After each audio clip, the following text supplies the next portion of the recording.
Hello everyone, welcome back to Karuna's kitchen. ఈరోజు వీడియోలో కాకరకాయ కర్రీ చేదుగా రాకుండా ఎలా చేయాలో చూపిస్తున్నాను. కాకరకాయ కర్రీ అంటే అస్సలు నచ్చని వాళ్ళు కూడా చాలా ఇష్టంగా తింటారు. అలాగే ఇది హెల్త్ కి కూడా చాలా మంచిది. సో వీక్లీ వన్స్ అయినా ఈ కాకరకాయ కర్రీని తినడానికి ట్రై చేయండి. ఇక లేట్ చేయకుండా ఈ కర్రీ చేదుగా లేకుండా ఎలా చేయాలో చూద్దాం. ముందుగా ఒక 250 గ్రామ్స్ కాకరకాయను ఇలా చిన్న చిన్న పీసెస్ లాగా కట్ చేసుకోండి. అలాగే ఒక 2 మీడియం సైజ్ టొమాటోస్ ని కూడా కట్ చేసుకోవాలి. ఇప్పుడు స్టవ్ పైన ఒక కడాయి పెట్టి ఆయిల్ వేసి ఆయిల్ కొద్దిగా హీట్ అయ్యాక అందులో 1 టేబుల్ స్పూన్ అల్లం వెల్లుల్లి పేస్ట్ వేసుకొని లో ఫ్లేమ్ లో హీట్ చేసుకోవాలి.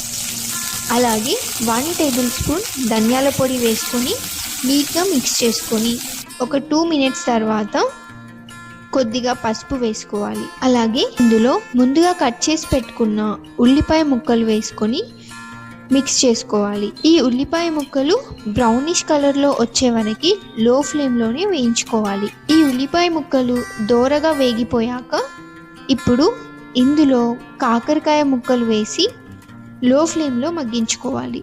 నెక్స్ట్ ఇందులో ఒక 1 స్పూన్ ఉప్పు వేసి అంతా కలిసేలాగా నీట్గా మిక్స్ చేసుకోండి. ఉప్పు వేయడం వల్ల కాకరకాయ తొందరగా మగ్గుతుంది, అలాగే చేదు కూడా తగ్గుతుంది. సో 1 స్పూన్ సాల్ట్ వేసి మూత పెట్టుకొని ఒక 5 to 10 మినిట్స్ మగ్గించుకోవాలి. కాకరకాయ ముక్కలు కొంచెం మెత్త పడ్డాక ఇందులో టొమాటో ముక్కలు వేసుకొని మూత పెట్టుకొని 5 to 10 మినిట్స్ వరకు మగ్గించండి. టొమాటో ఇంకా కాకరకాయ మెత్తగా అయ్యాక ఇప్పుడు ఇందులో కొద్దిగా చింతపండు రసం యాడ్ చేసుకోవాలి.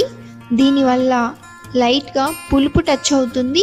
సో ఫ్లేవర్ చాలా బాగుంటుంది. నేను ఇక్కడ చింతపండు రసం ముందుగానే తీసి పెట్టుకున్నాను, సో డైరెక్ట్గా యాడ్ చేసేసాను. మీరు ఈ వంట స్టార్ట్ చేసే ముందే చింతపండుని ఒక చిన్న బౌల్లో నానబెట్టి ఉంచుకోండి. ఇప్పుడు ఇది కొంచెం మగ్గిపోయాక ఇందులో ఒక 3 to 4 స్పూన్స్ షుగర్ యాడ్ చేసుకోవాలి. షుగర్ మిక్స్ చేయడం వల్ల ఇందులో ఉన్న చేదు కూడా మొత్తం తగ్గుతుంది.